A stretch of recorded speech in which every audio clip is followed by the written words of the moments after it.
Well, what's up, my friends? Welcome to MYFI. Got another great episode for you today with my friend Jason Wisdom from the bands Becoming the Archetype and Death Therapy. We had great conversation. You're going to love it. Before we get into it, make sure you subscribe wherever you're listening, YouTube, Apple, Google, the thing, wherever you listen to podcasts, just hit subscribe and make sure you go follow at MyFi Podcast on all the social stuff, Twitter. We got a great Facebook page. We've been posting some little clips from the YouTube versions of the podcast there exclusively. So go check out the Facebook page, like it, all that good stuff, follow it. Let's get into it.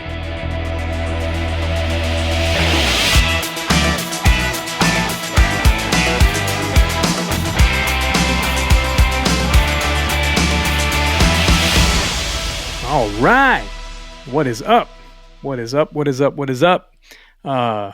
I don't know what you've been doing. I was on a little vacation last week. It was my wife and I's 20th wedding anniversary. So we went on a little vacation, enjoyed ourselves. It was nice to get away. Hence the bonus episode last week. If you didn't get to see the bonus episode, I did a quick little bonus episode before I left on vacation about my favorite 10 concert experiences of all time. You should go check it out. It's fun. There's like a little story around each one of them and fun. I had a lot of fun sharing those stories. So you should go check it out if you missed that episode. But today on the show, I have my friend Jason Wisdom. Jason is in two bands that you should know, Becoming the Archetype. They have not released a record in quite a while. And even the previous record to this new one that just came out a couple weeks ago is Jason wasn't on that record. And so it's been a while since he's been in the band. But he's the front man, plays bass, and the record's just fantastic. I'm going to talk about it a little bit more in a minute. He's also in a band called Death Therapy. They released a record in 2021 called Melancholy Machines that is just outstanding. I talk about how much I love that record in our interview a bunch today because it's so wide-ranging genre-wise. Becoming the Archetype, clearly a metal band, clearly a heavy band. Death Therapy, a little bit different. It's pretty wide-ranging. So hopefully you get a chance to check those out. But I want to talk about a few records that I'm loving right now that are pretty new. Pretty new. Okay. A lot of people, maybe you've heard of this artist, Youngblood. Youngblood's first full, the newest full length, I think, came out just last week. He's been dropping singles and all that. He's an English kid. It's like, here's what I love about the album. I didn't know who he was at all. Never heard of him. I heard in an interview with Mick Jagger that people were asking, the interviewer was asking Mick Jagger, what do you think about the current state of rock and roll? And he said, well, I think there are people out there making great rock music, young guys making great rock music. And he mentioned this artist, Youngblood. So I was like, well, if Mick Jagger thinks he's making great rock music, there's respect. And I always want to keep my pulse on like the next generation of rock musicians, and it's always going to sound different. It's always going to have a different flair, but like the attitude of rock and roll stays the same. And Youngblood's definitely got that attitude. The record's really great. It's the perfect combination of like multiple genres. There's like 80s elements in it. There's kind of some grunge elements in it. There's some pop elements, but his attitude is so like rock and roll. It just really sells it. It's a really, really good record. You should check it out. There is an artist, Sir Woman is what she goes by. Her self-titled album just came out this year as well. And it's outstanding. R&B, kind of pop, little jazzy too. But it's a great record. Her vocal is outstanding. And how I heard about her, a few weeks ago, we had David Ramirez on the show, and David's last full-length album, My Love is a Hurricane. There's a song on that. It's one of my favorite songs. I talked about in the interview with David. It's called Hell, and Sir Woman is featured on that song. And I remember just hearing her vocal and going, oh my gosh, this artist, who is this person, And so I looked her up, found a record, as it's easy to do nowadays with Apple Music, Spotify, all that stuff, and have been listening to it. And it's just fantastic. It's like soulful R&B, jazz, pop. If you like that sort of thing, incredible vocal, just incredible vocal. Go check out the Sir Woman record. And lastly, last week, I think this record just came out last Friday, so it hasn't, it's been out a week. It's band Robot Monster. So literally sometimes I'll go to Apple Music. I'm an Apple Music guy. I'm not a Spotify guy. So I'll go to Apple Music and I'll go to rock or alternative or something, especially if there's not any records that are like huge coming out that week. But I do this every week almost. I'll go to like the rock or alternative section or whatever, and I'll just kind of scroll, just kind of flip through. And if a cover, I love cover art. If a cover kind of catches my eye, I'll go, I want to listen to that band. So I'm flipping and I see the cover to this Robot Monster album. And I just thought the name was cool. Robot Monster. That's a cool band name. So I'm like, I click on it and I hit it. And it's just like guitars and drums. I'm like, this is amazing. How have I not heard? Well, they're a new band, this debut album, from what I understand. I didn't dig too far on there, but like, because I just have been like, just listening to this record. And it's a great rock and roll record. Well, then like a few days ago, I follow, there's a producer that I love named Jaguar King, and he reposted the album, and I guess he was the producer on the project, which he's amazing. He did Aha Shake Heartbreak for Kings of Leon. He did Only by the Night, I think was the name of that record that he did with the huge hits that Kings of Leon had. He did a record for Modest Mouse. It's my top two, three maybe Modest Mouse albums. Good News for People Who Love Bad News. Man, I love that record too. And so I was like, oh my gosh, like no wonder this record's amazing, So anyway, I just been devouring it and I love it. Go look up Robot Monster too. So check out the Youngblood record, check out Sir Woman, and check out Robot Monster. But I also want to talk about my record of the week. And I don't have this on vinyl yet, but I'll get it. So usually if you're watching, on YouTube or Spotify video or something, I always have the vinyl for my record of the week. I don't have it yet, but I'm getting it. It's coming. Record of the week is a little, if you know me, I don't know, maybe it's not surprising, but DJ Khaled dropped this new record, God Did. It's amazing. I don't know that I've ever really like put on a DJ Khaled record. Like there's songs, like All I Do Is Win or whatever that people know DJ Khaled for. And he's a DJ. He's, usually has tons of features on his record, which this one's no different. But this record was like so well curated, and just the songs are great. The beats are great. There's tons of energy in it. The second song on the record is the title track, God Did. And it features, man, I just went blank. Rick Ross, Lil Wayne, and Jay-Z. And the song is over 8 minutes long, and Jay-Z, there's a chorus kind of on the front and like a chorus kind of on the back. And for the most part, there's some interlude sort of chorusy things, refrains in there. But for the most part, they're just rapping the whole time. And Jay-Z's verse is like over 4 minutes. It's like half the song, and it's outstanding. I literally think that people will be talking. I saw a Rolling Stone post about that verse. Rolling Stone magazine posted about how good Jay-Z's verse was in that song. So if that's your bag, rap music's your bag, you cannot miss out on this Jay-Z verse. It's amazing in the song God Did. And then the song after that's called Use This Gospel. And it is Kanye West and Eminem. And it's really like a chorus. Eminem raps, and it's the chorus. And it's kind of a shorter tune, but Eminem's verse in that's just really great. I don't know, this record's pretty emotional. It's pretty, a lot of different features on it. So if you just want something, maybe that's not what you listen to most of the time, give it a try, man. I really think it's a good record. And I can't wait to get the vinyl in, for that too. But anyway, on the show this week, my friend Jason Wisdom. Jason is the lead vocalist and bassist for the metal band Becoming the Archetype. And on Apple Music, the Death Therapy, he's in this other band, Death Therapy. And I don't know how to describe them genre-wise. Becoming the Archetype is clearly metal. Death Therapy is like, Apple Music says industrial for the genre. And I can feel that from time to time. But it's like, I don't know. It's just, it's great. It's really interesting. Maybe we call it alternative band, Death Therapy. Becoming the Archetype just released their new album, Children of the Great Extinction. It's excellent. I have it coming on vinyl as well. It just came out like a week or so ago. But it's awesome. It's their first album since 2013 and the first one featuring Jason in over a decade. And Death Therapy has been Jason's focus since like 2015. And they've done a couple little projects, but their last record, the full-length record, is called Melancholy Machines. It came out in 2021. It's an excellent album. You should totally check it out. Make sure that you follow them on social media. Put these links in the show notes, but at Becoming the Archetype and at Death Therapy are the social media handles. The Twitter handles are both a little different, but you can search them up if Twitter's your thing. And I'm also going to put links to buy the latest records from each one of the bands on vinyl in the show notes. And I mentioned this at the end of the episode today. It looked like the Death Therapy album was sold out, and I really wanted to get one because when I started listening to the record as kind of research for the show, I just fell in love with it. I tell Jason in the episode, I pulled in my garage and was finishing listening to the song. It was just, it was one of those. It's like, man, this one's got me. So anyway, I wanted to get it on vinyl and it was sold out. But Jason found a link and sent it to me, and I'm going to put that in the show notes as well for you to pick up both of those on vinyl if you like to. But for now, hope you enjoy this great conversation I had with my friend Jason Wisdom from Becoming the Archetype and Death Therapy.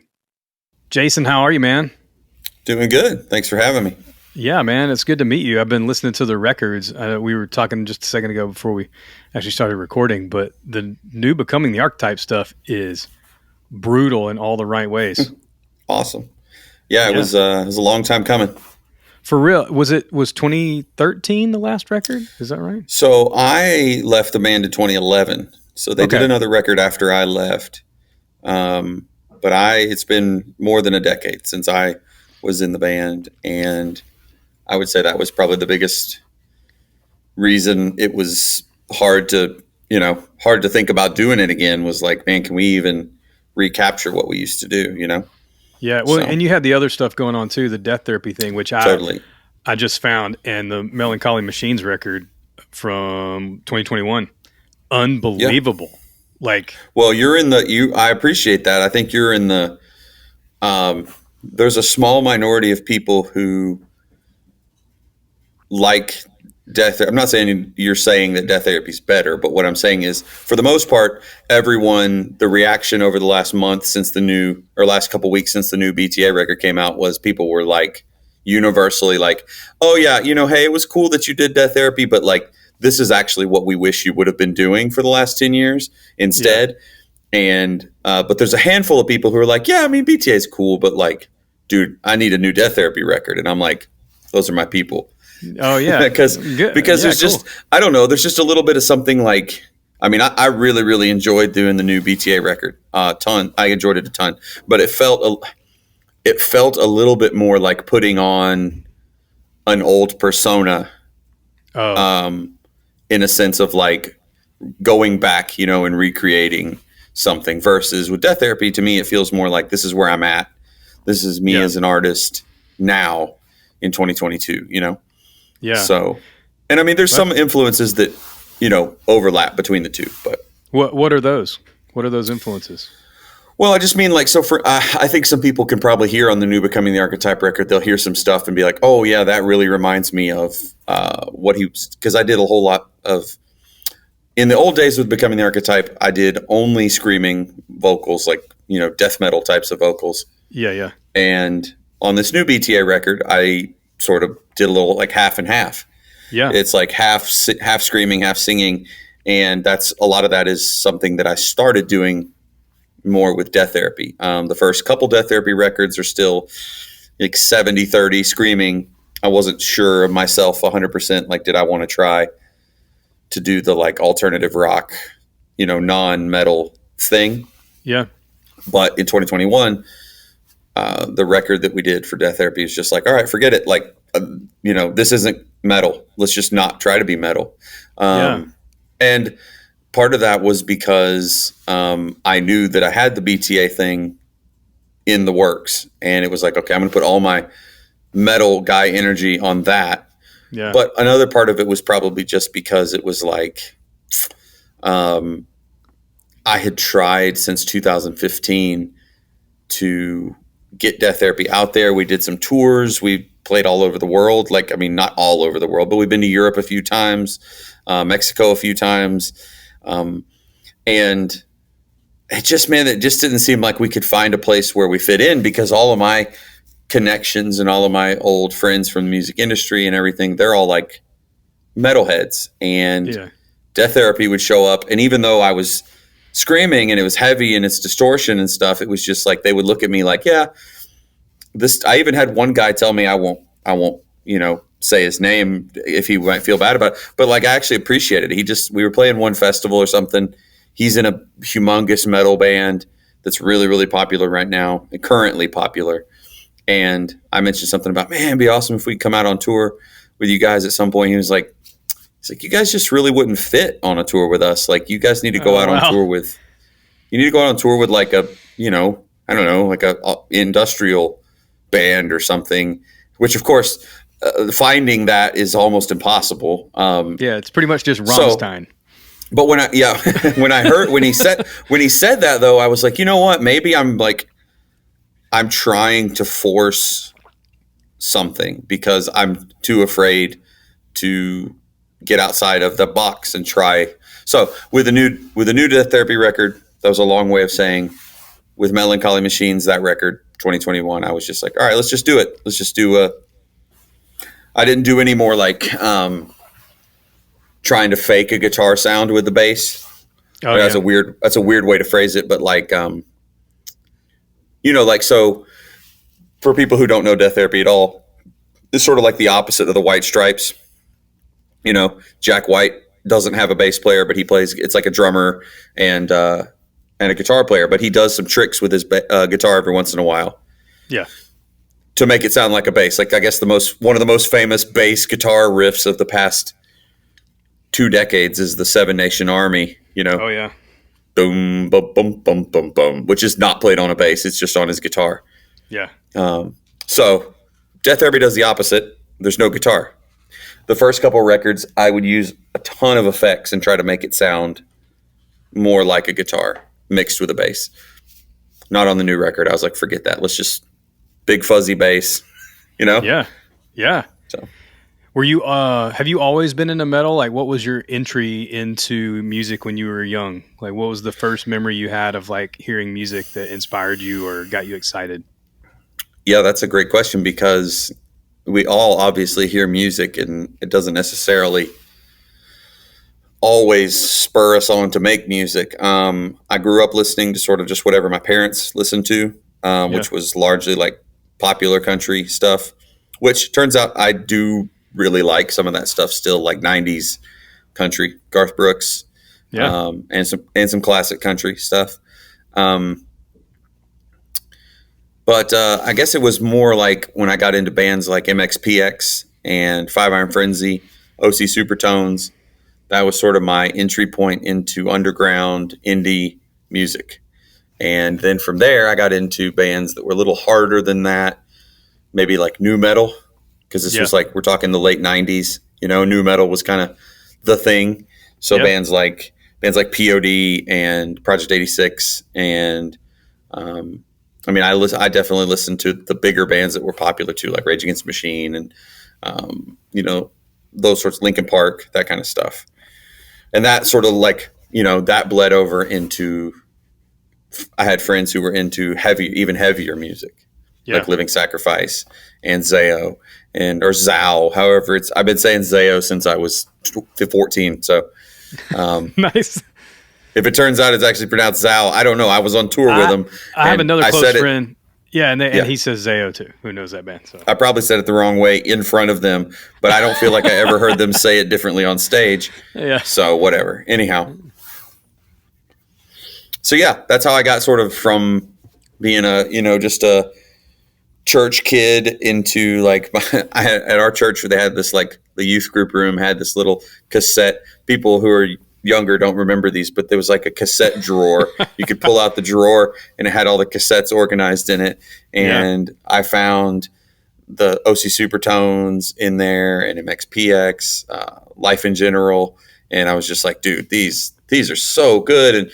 And I think part of that was like, I don't know if kids nowadays find their personality in the same way, because there's so much more that they can go to with social media and other things, and music is so accessible on Spotify.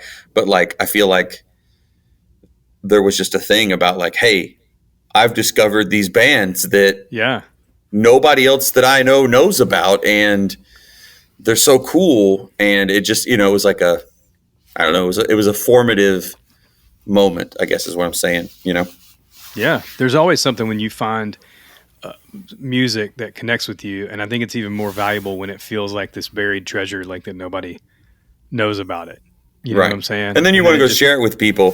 Totally. But then at the same time, it's not the same thing if all you listen to is just whatever's, topping the charts. Yeah. But again, I don't know. Maybe that's a thing that happened and now it's not so much of a thing. I know there's definitely still an underground music culture. I'm not denying that, but I'm saying that like, I can remember listening to bands and I had a friend who was like, he almost would like research new bands from like Norway and stuff and be like, oh, have you heard of this band? And be like, no, I've never heard of them. And be like, well, we just imported this CD, we had to pay like $40 extra to get it here. Whereas now it's like, I don't know, you just jump on Spotify and hit a playlist and whatever. Yeah. So. Which is, it's great. It's convenient. But you say you're talking about the cassette drawer. There's actually one here in my studio behind me to my left. Yeah. And I love physical music. I've talked about that a lot on the podcast, but I have a bunch of cassettes and there's places you can get them. I know y'all did because I have a vinyl on the way of the new Becoming the Archetype record. Did y'all do cassettes of that? I know people are doing that some. No, we didn't. We just have CDs and vinyl. And it's funny because to me, CDs are still not out of style. But I said something the other day to one of my classes. I teach middle schoolers and high schoolers. And I said something about having a CD. And they were like, a CD? And I was like, what? Like they said it in the way that I might say an 8-track, Oh, yeah. They're a laser disc. Yeah. They were just so confused when I said a CD. And I'm thinking, oh my gosh, guys, CDs aren't that out of date. Like, you can still buy CDs at Walmart. Yeah, there are cars, though, that don't have CD players in them now. Oh, no. Well, I wouldn't know that because I've never owned a car that's less than 20 years old. Yeah. So. I mean, I'm pretty close to you, too. Same, but I hear there are. Yeah. I still have one of those like cassette adapters that you could plug into your phone. Like right now, you're currently using it. I have one of those currently. That is excellent, dude. I actually respect for that. I did go buy one of those Bluetooth cigarette lighter Bluetooth things, and I thought, oh well, this will be better. But then like. It just frustrates me that it doesn't sound as good to me. Yeah. Like the Bluetooth steals away from the quality of the sound. I don't really know if there's anything to that, but that's what it feels like. Do you remember what your first piece of music was you bought with your own money and the format it was? That is a hard question. I don't know what the first music was that I bought with my own money. Probably something at Cornerstone Music Festival, which used to happen in Illinois, Bushnell, Illinois, the middle of cornfield. And I went there in like 2001, my senior year of high school. And I definitely remember going with like, $100 to the merchandise tents and just gobbling up a ton of CDs and stuff. But I have no idea, Was there one that stuck out that you're like, oh man, that was in that batch, like that, that first few albums that was pretty much. I mean, I know I bought a couple 5 Iron Frenzy records that year.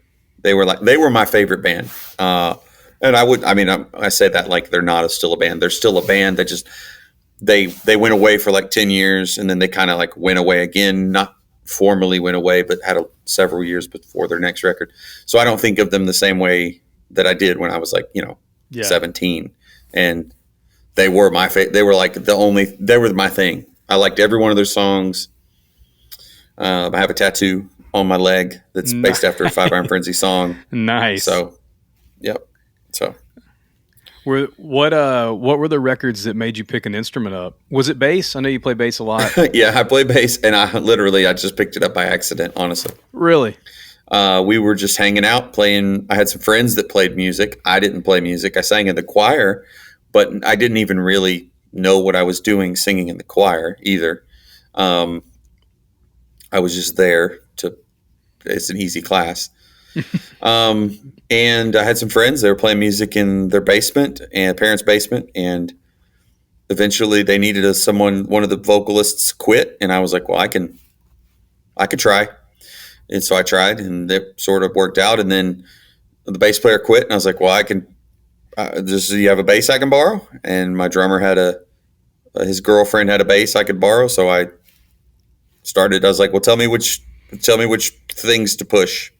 It was like a video game, I didn't know. Yeah. And bass is kind of one of the only instruments you can do that with, where you can just sort of be like, okay, well, tell me which buttons to push. It's like a video game almost. One note at a time for the most part. Yeah. Now, I mean, there are a lot of dudes who've played like metal and, rock music who only know power chords and only play, drop tuning, only play on the bottom strings. So maybe it's similar to that, but so I didn't get into it as a bass player. I got into it accidentally, and then probably 10 or 15 years into it, I realized, I actually know a lot of music theory from college and from other stuff where I was studying music that I can apply to the instrument, that I just never made the connection. Yeah. Until that moment. And then when I did, it was like a light bulb went off, and I was like, oh, cool. Well, hey, now I know a lot more than I thought I did. Were there bass players or bands along the way that after you picked it up, you were like, oh my gosh, I want to make that noise, or that inspires me, or whatever? I mean, so with Becoming the Archetype, the bass was always so much in the background of what we were doing. It was a guitar band, and it still is a guitar band, and I was the vocalist. So I usually just sort of just did whatever the root note was doing at any given point. So I never thought of this. Is why I say it wasn't until many years later that I sort of put the pieces together, and obviously I had bass players that I looked up to and thought they were great. I really was into Dream Theater for a long time. Thought John Mayung from Dream Theater was just like the best bass player in the whole world, and I mean he's really, really good. Mike LaPond from Symphony X, I really liked them. Huge fan of Symphony X. I mean I liked all that stuff, but then it wasn't probably even till like, I don't know, 6 or 7 years ago that I discovered some bands that were doing, like I said, some unique stuff with the bass, where they were pitching it around and making it sound more like a guitar and putting all kinds of weird fuzz on it. So bands like Royal Blood, Death from Above, 1979, that kind of stuff. And I was like, oh, this is kind of cool. Maybe I could try that. And maybe it would fit with where I'm at in my life. It was the main thing. I wasn't in a place in 2015 where I could start a whole new band with 4 or 5 guys. I've got wife, I've got kids, I've got a life at this point, which is why I left Becoming the Archetype. It wasn't because there was any animosity or anything. It was more just like, I've got to do adult things now. Yeah. So, yeah. But you went and started Death Therapy a couple years later. But the reason, what I'm saying is that's why Death Therapy became just like, so simple. It was just like a one piece with or it's like me plus a drummer. So it's a 2-piece band. Yeah. But it's like the drummer is it wouldn't be offensive to say he's like a hired gun, So I've had multiple drummers come play with me over the past 6 or 7 years with Death Therapy, just whoever's available. So it's basically like a solo project is the way I would phrase it. And that's the only kind of music I felt like I could create at that point in my life. Now with Becoming the Archetype coming back, that was a little bit different because COVID and things were shut down, and I'm a teacher, so I wasn't in the classroom and all these other kinds of things that made it possible to do that record. But also, the guys weren't trying to pressure me to go out and do 250 tour dates a year. Yeah. Which I still couldn't do that because I have a wife and kids and that's crazy stuff. So, yeah. What are you listening to currently, man? Like what are some bands, some artists, some records that you're listening to right now, excited about? Man, I'm terrible about that. I am one of the few people probably on earth that I don't have Spotify or anything like that. So I get maybe like 1 or 2 new CDs or something a year. Oh, wow. And I hear a lot of music, but it really takes a lot to get past my firewall. In the sense of like, when I'm in the car, I'm typically listening to a podcast or I'm typically listening to something else. And a lot of new music just doesn't move me. It doesn't touch me or anything. So recently, I mean, I don't know if this is controversial. Some circles that listen to my music would say it's controversial, but man, I've really been stoked on the newest record from the band Ghost.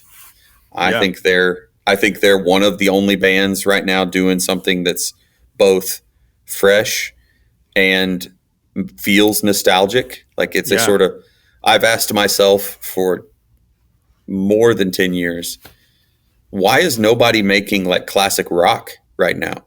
Like that sound, you know what I mean? Like Journey is a huge band that has been able to continue a career with basically a karaoke singer guy. He's amazing, but like people just want to hear those songs, and all of those people are, it's not like they're in their 90s. Like all of those people are still in the, you know, largely in the prime of their life, and they have tons of money compared to everyone else. They would buy if there what I'm trying to say is, where is the capitalism to bring new music to the market that sounds like classic rock? Where is that stuff at? Like now, country music has sort of stepped in a little bit and started becoming a little bit of that.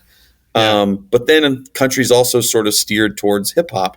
I'm rambling, but my point is, like, one of the things I like about Ghost, the band Ghost, the reason they're controversial for anyone who doesn't know the band is they have this like whole satanic gimmick, and like the guy dresses up as like the evil Pope, and you know, and actually that's part of the reason I ignored them for like the first 10 years of their career. I was like, their new record's amazing though. I was like, I don't need it. I don't have any need for this, because I thought they were some kind of like just satanic like black metal band or something. Yeah. And I listened to their newest record, I think, is unreal good. It sounds like Bon Jovi mixed with Journey, mixed with something new and something Metallica thrown in there for good measure. And it's, so that has been, if you can't tell, that's been something I've been super into. That's cool. I really liked for,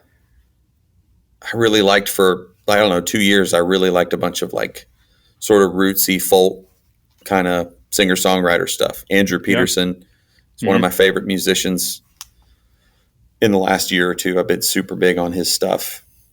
Always keep his CD in my car. I'll tell you, before I forget, there are like a lot of young classic rock bands being formed right now.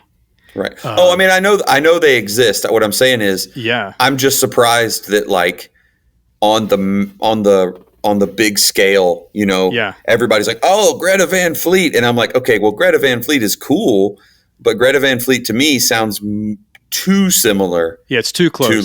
It's too close to Led Zeppelin. Yeah. It almost feels like a cover band. Now, I like some of their stuff, but what I'm saying is, other than them and Ghost, I don't know a lot of bands that are big and touring. There's a band, but hopefully they're coming. Well, there's a band called Dirty Honey that's amazing. They're out of LA. It's almost like a little more LA. If the Black Crowes had started in LA instead of Georgia, that's what Dirty Honey sounds like. Well, I'm gonna have to check that out. Yeah, very raw. I mean, like, there's some Dirty Honey. There is some overdubs and stuff, but very few. It's basically like drums, bass, one guitar, singer. They're like a 3-piece with a front man. Amazing band. There's another band out of LA.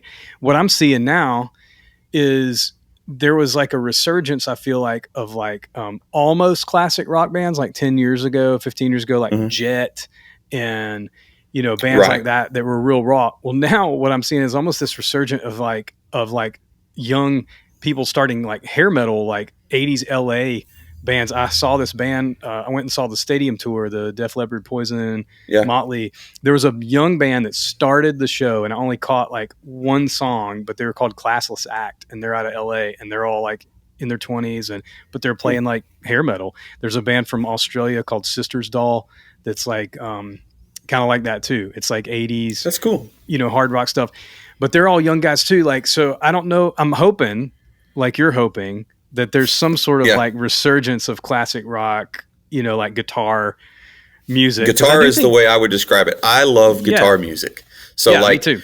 a lot of people are crapping on, you name a band. Nickelback put out a new song yesterday, and people, everyone's going to crap on Nickelback because it's just the popular thing to do. And I'm sitting here as a guy who, like, yeah, maybe when I was 18 or 20, I was more of an elitist or a snob or something. But, like, dude, if it's got guitar riffs in it, I want it to be popular. I want kids these days to start loving guitar music again, because it's just, I mean, I know I'm selfish because it's what I grew up on, but also at the same time, I just feel like it's just so rich and there's so much you can do with it. I love electronic music, right? Yeah, so same. I'd like to see it all blended together, but when it just becomes all 100% electronic, or, 100% like, I don't know, pop country or whatever you want to call it, bro country or whatever they call it, I'm out. I'm like, okay, give me a guitar lick. In country, there's this like weird thing happening now where I think a lot of the metal dudes and rock dudes have actually found their way. They're like, oh, well, the money's over here in Nashville. And so they've been joining up with some dudes. And I've even heard some like hard rock, metal sounding country stuff getting popular, which is kind of cool. I could be into that. Yeah. So, yeah, man. There's even cool guitar stuff. There's a lot of modern music that I do dig. Like, there's a lot of cool guitar parts on the new Harry Styles album. I was about to mention the Harry Styles record. Yeah. Yeah. And the last Dua Lipa album has some great guitar and bass stuff. The bass stuff on that record is unbelievable. And some of it's that stuff's really cool. Some of it's like Moog stuff too, but it's cool. It's so good. Yeah, the Harry Styles record sounds very, to me, at least the stuff I've heard, it sounds very intentionally classic. Like they're trying to get like a David Bowie sound or something. Yeah, it's like a little early 80s. There's a lot of space in it. Like it's not overproduced and layered and all that sort of stuff. I have really some buddies who are super into that. And one of the guys that plays drums with me super into the band, the 1975. Mm-hmm. And they do that kind of thing. And I think they're cool. I mean, I've never bought their records, but I can respect that. Yeah, I like that it's got guitars and it's got licks and it's got bass lines and it's You know what I was thinking about when you were talking about bass players? You said Symphony X a little while ago. One of my favorite bass players, sort of from the same era, I guess, is Doug Pennick from King's X. Yeah, totally. They just released a new record too. Yeah, I saw Friday. that. It's outstanding. I need to listen to it. And he sounds amazing, dude. He turned 72 last week. I know, but he doesn't look 72 at all. No, he totally doesn't look 72. But that just blew my mind. Have you ever seen them live, King's X? I haven't. No, I watched lots of videos, but they're so great. Never seen them live. What's your favorite live show that you've seen in your life, or a few of them? Garth Brooks came to Atlanta maybe 10 years ago. He came to what was Phillips Arena at the time. Now it's State Farm Arena. Mm-hmm. Who knows what it'll be in a few years, but because they change, it just changes. But he was doing a thing where he played like 3 nights in a row, and he did like 3 shows a night. Oh my gosh! Yeah, it was crazy. He played but we went to the last show, and it was such a special thing because everybody sang every word to every song, which I have never experienced at a concert before. I've always experienced people singing along, but usually to the chorus. Sometimes if it's the band's biggest hit, people are singing along to like the verses a little bit, So Bon Jovi, if Bon Jovi gets up on stage, everybody's going to sing most of the words to like their top 3 or 4 biggest hits. But then the rest of the catalog gets a little more like, people know the chorus. Yeah. With Garth, it was just like everybody knew every single word. And he came up on stage and said, I've got a new album coming out, but that's not what you guys came here to see. So let's play the hits. And he played like 3 hours long of just hits and hits and hits and hits. And it was unreal. And at the end, he came back out with his acoustic guitar. It took requests. We're talking in an arena. One of the top 5 best-selling artists to ever walk the planet is taking requests. And you might think, oh, well, that's staged. But like, because I thought that at first. I was like, okay, maybe this is staged.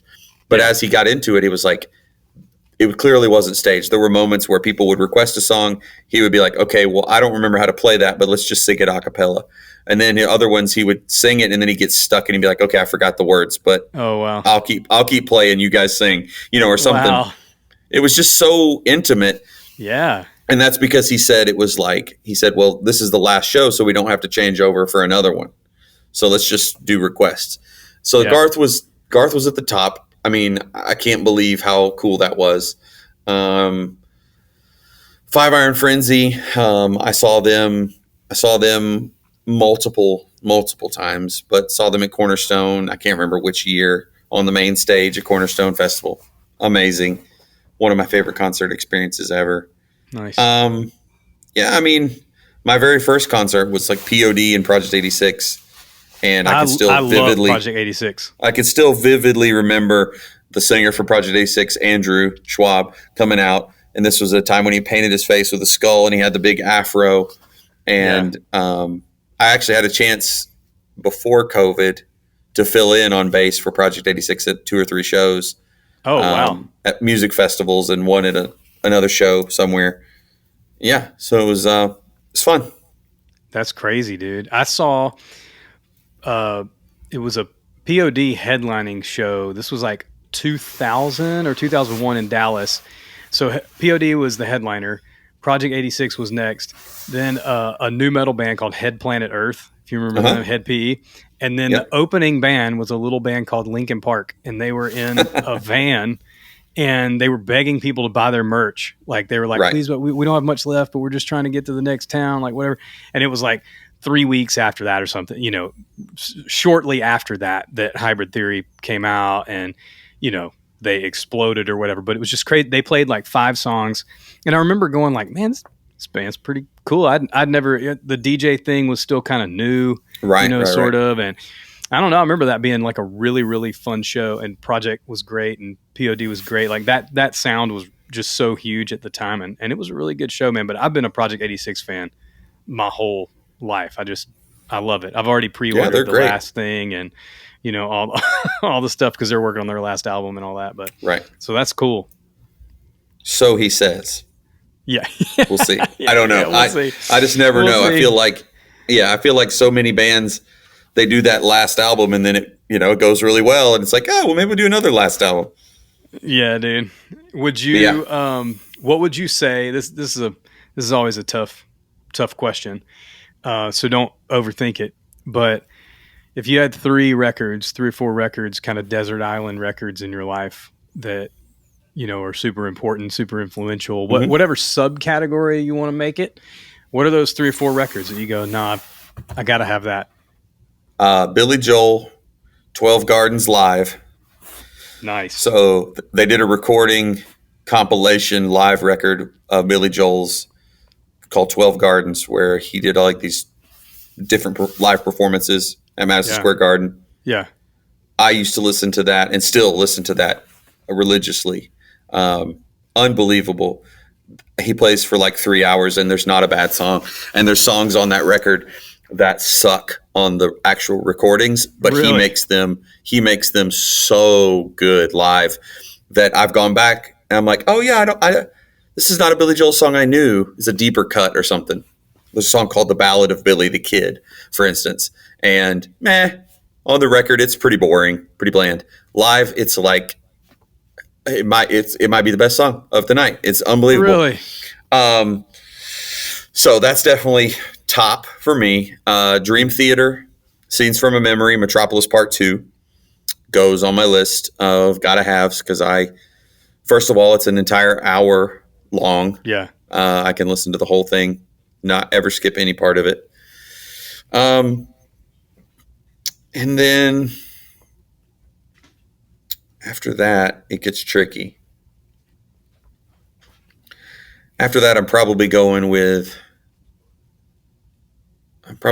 something like Andrew Peterson's Behold the Lamb of God, which is like a Christmas record, but it's not a Christmas. It's like a concept album, singer-songwriter, like folk thing where it doesn't sound like Christmas music at all, which I think is why I love it so much. It's just like a concept record but it tells the story of like more or less from the beginning of the Bible through the Christmas story, with all sorts of different vocalists and stuff going on. So yeah, that'd probably be my third one, because I got to have a little something in there that's,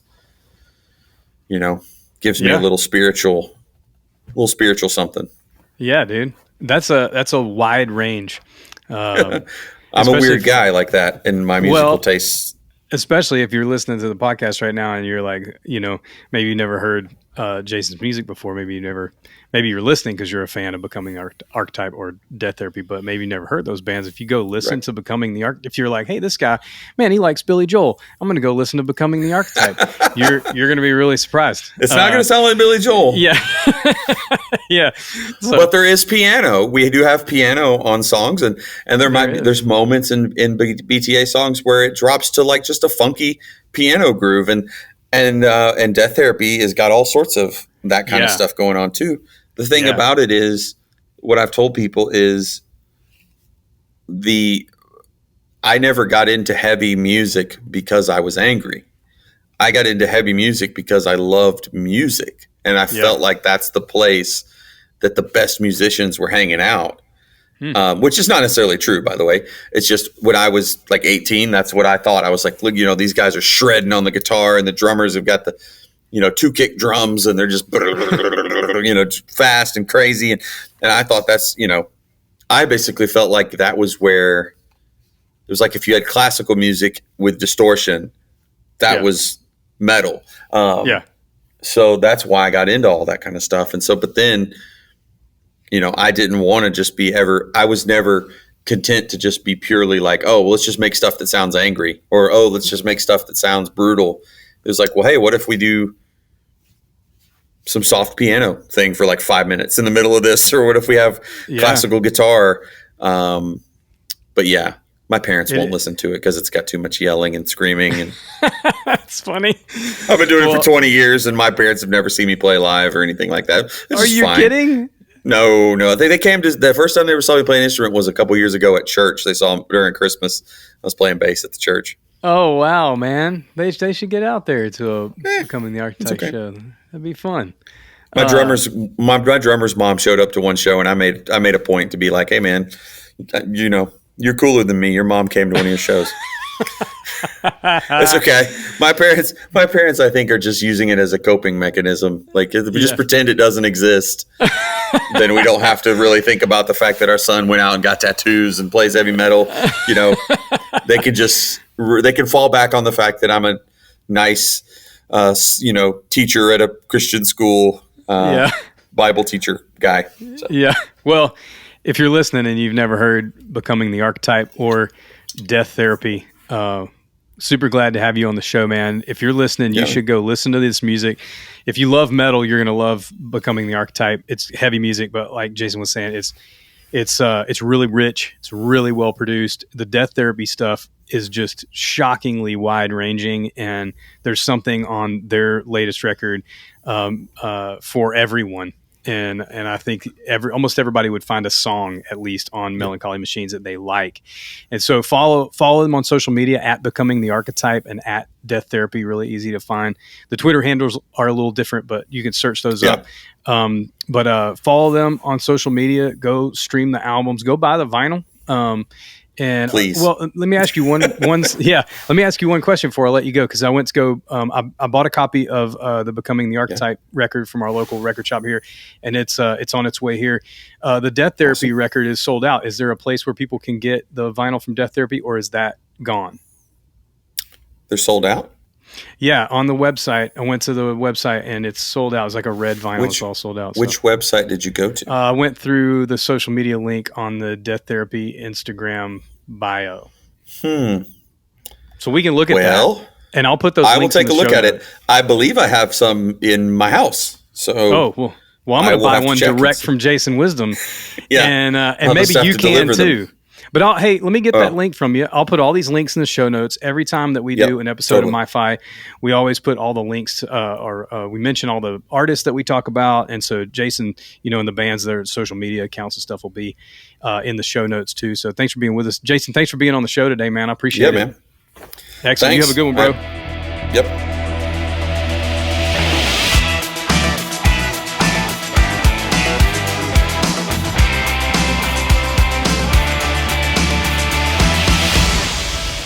Well, all right. Excellent time hanging out with my friend Jason Wisdom. I hope you enjoyed that conversation, and I want you to make sure you check out the show notes. I got the links for the vinyl in there and the social media stuff, so you can go follow Becoming the Archetype and Death Therapy, Jason's bands there, and a list of all the bands, as we always do on MYFI, for you to go check out that we talked about in the show, and his influences and some of those things as well. Make sure that you follow at MyFi Podcast on Instagram and Twitter and Facebook and TikTok and all the things, because we post little clips, and then we do some little interactive things during the week too. I love to post little things, just maybe some things we picked up on during the show. Talk about, in the opening, I talked about 3 kind of new albums that I'm really loving by new artists, young artists, and I may post about that and see who you guys are listening to too this week. So make sure you follow on social so we can keep the conversation going. Check out the website if you haven't. It's just myfipodcast.com, and look for more great episodes coming up. I have a blast talking to people about music, and we have some really, really killer guests booked for the next few weeks. So don't miss it. Subscribe wherever you're at, follow social media. And go back and watch the bonus episode from last week if you haven't, where I talk about my 10 favorite concert experiences of all time. But until next time, my friends, have a good one.